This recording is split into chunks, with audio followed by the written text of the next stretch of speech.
Good grades are good, but they do not guarantee your slots. Share information, be specific. You should not be complacent. It's still a good way if you'll be able to expand your influence and be able to impact others. Because again, this scholarship is not just for you.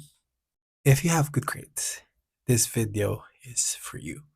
Hello, I'm Justin, and I'm a Global Career Scholarship awardee back in 2020, currently living and working here in South Korea. And today's video is quite special, especially for those who have good grades.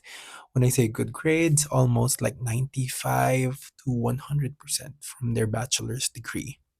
I use the percentile so it's easier for me to to compare. One thing to bear in mind if you're applying to the scholarship with good grades already is to be complacent.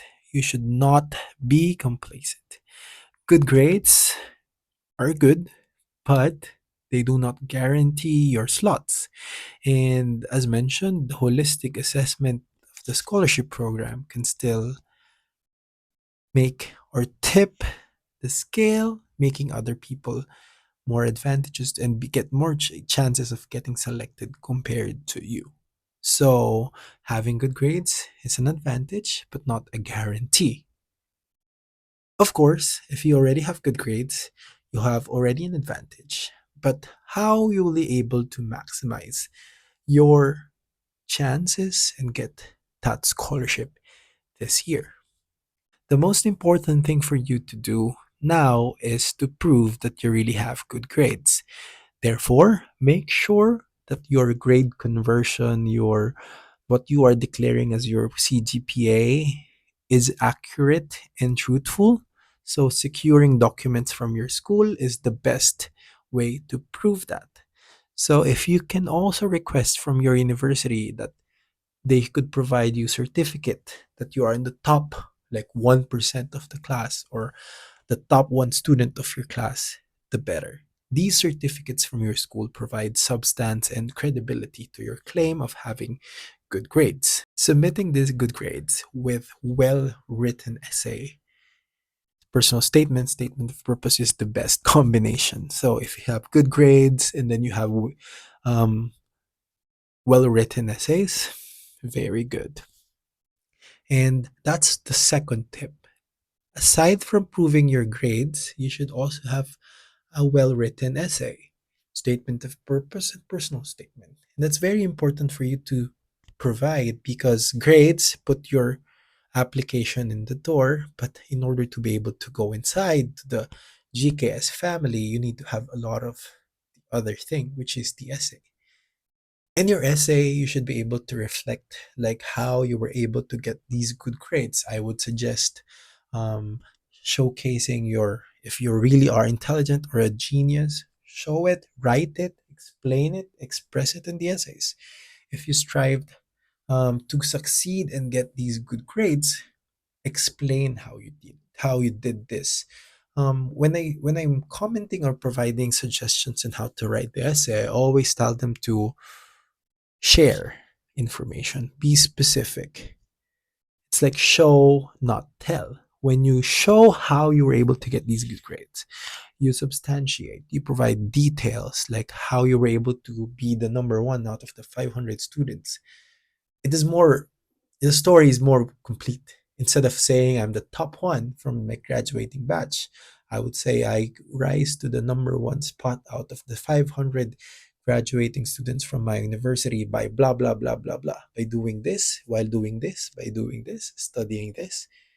It gives them substance and layer that it's easier for them to frame you as, yeah, this student is studious. This student is really gifted. This student is and will be an asset for our university if we select them. Again, going hand in hand with your good grades, proving them clearly through the transcript of records is the good essay.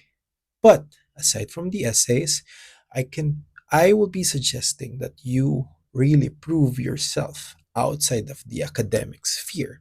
If you have leadership certificates, if you have social work, social activities, these activities can make you a holistic applicant. And I think that is a hallmark of a good candidate for the scholarship. The scholarship, yes, it views the students on the academic lens, but I am certain that they don't really just limit there.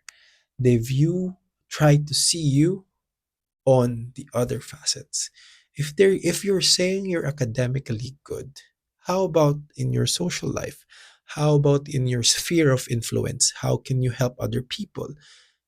Would they be able to get impact out of you? These things are very important, especially even if you're academically bright, but on the other side it's just you're not even able to share what you have. There is still a 50-50 chance that they will be rejecting you because of this.